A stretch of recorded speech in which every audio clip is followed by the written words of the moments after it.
One day, Edward was in the shed where he lived with the other engines. They were all bigger than Edward and boasted about it. "The driver won't choose you again," said Gordon. "He wants strong engines like us." But the driver and fireman felt sorry for Edward. "Would you like to come out today?" "Oh, yes, please," said Edward. So they lit his fire, made lots of steam, and Edward puffed away. The other engines were very cross at being left behind.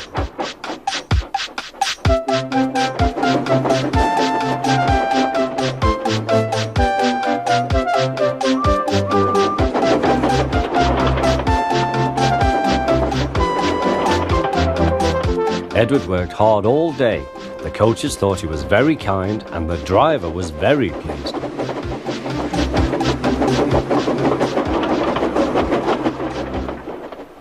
"I'm going out again tomorrow," Edward told the other engines that night. "What do you think of that?" But he didn't hear what they thought, for he was so tired and happy that he fell asleep at once. Next morning, Edward woke up to find nothing had changed. Gordon was still boasting. "You watch me, little Edward, as I rush through with the express. That will be a splendid sight for you. Goodbye, little Edward. Look out for me this afternoon."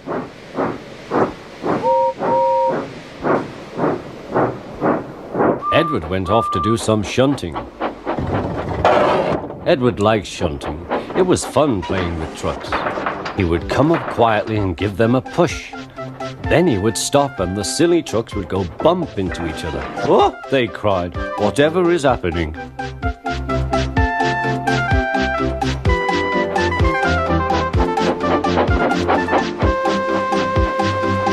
Edward played till there were no more trucks.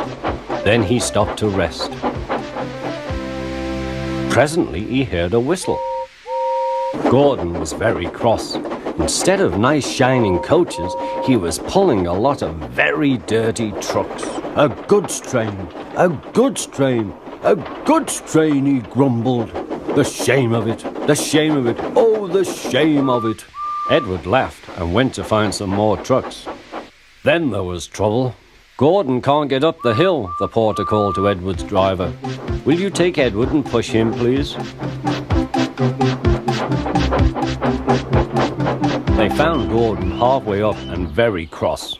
His driver and fireman were talking to him severely. "You're not trying." "I can't do it," said Gordon. "The noisy trucks hold an engine back so." Edward's driver came up. "We've come to push." "No use at all," said Gordon. "You wait and see," replied Edward's driver. They brought the train back to the bottom of the hill.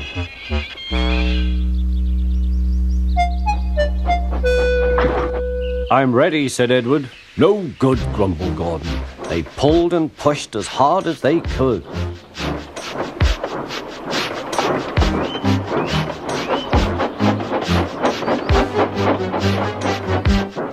"I can't do it." "I will do it." "I can't do it." "I will do it."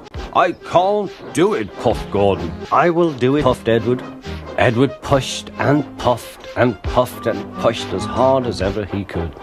And almost before he realized it, Gordon found himself at the top of the hill. "I've done it, I've done it, I've done it," he said proudly. He forgot all about Edward and didn't wait to say thank you. Edward was left out of breath and far behind. He ran on to the next station, and there he found that the driver and fireman were very pleased with him. The fireman gave him a nice long drink, and the driver said, "I'll get out my paint tomorrow and give you a beautiful coat of blue with red stripes. Then you'll be the smartest engine in the shed."